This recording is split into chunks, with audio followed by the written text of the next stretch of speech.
Russia Ukraine যুদ্ধ যখন দীর্ঘায়িত হয়ে পড়েছে, তখন আন্তর্জাতিক নিষেধাজ্ঞার বেড়াজাল পেরিয়ে চীন ও রাশিয়ার মধ্যে গোপন সমঝোতার চিত্র সামনে এনেছে সংবাদ মাধ্যম রয়টার্স। ইউরোপের 3টি গোয়েন্দা সংস্থার বরাতে রিপোর্টে বলা হয়, রাশিয়ার ড্রোন নির্মাণে ব্যবহৃত ইঞ্জিন চীন থেকে রপ্তানি করা হচ্ছে কুলিং মেশিনের নামে, যা ইউক্রেনে হামলাকারী রুশ গার্পিয়া A1 ড্রোন তৈরিতে ব্যবহৃত হচ্ছে।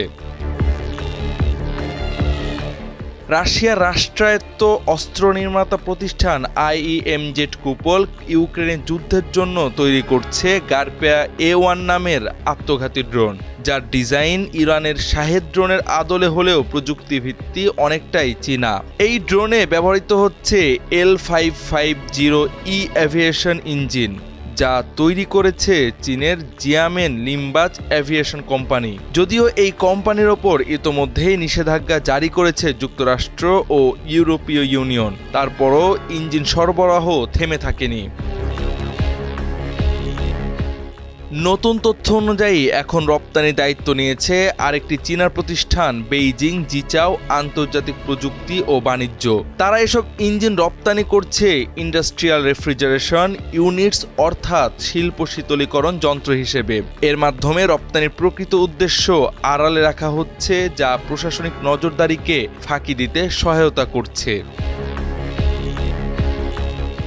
এই যন্ত্রাংশ রাশিয়ায় পাঠানো হচ্ছে প্রথমে SMP-138 নামের এক ফ্রন্ট কোম্পানির মাধ্যমে, পরে সেগুলো চলে যাচ্ছে লিবাস নামে আরেক প্রতিষ্ঠানের কাছে। শেষ পর্যন্ত সেগুলো পৌঁছাচ্ছে কুপলের কারখানায়, যেখানে ড্রোন তৈরির কাজ চলছে পুরোদমে।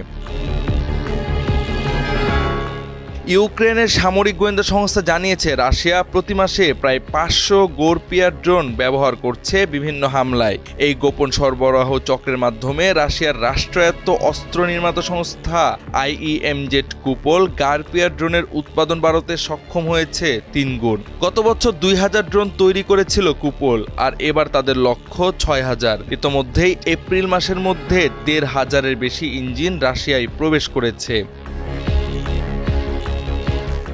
এই ঘটনা যুদ্ধের বাস্তবতাকে দিয়েছে নতুন মোড়। সরাসরি যুদ্ধ না করেও নিষেধাজ্ঞা উপেক্ষা করে চীন কার্যত রাশিয়াকে প্রযুক্তিগত সহায়তা দিচ্ছে। ফলে প্রশ্ন উঠছে আন্তর্জাতিক নিষেধাজ্ঞা ব্যবস্থার কার্যকারিতা এবং চীনের প্রকৃত অবস্থান নিয়ে। জাওয়াদ আহমদ, সময়ের আলো।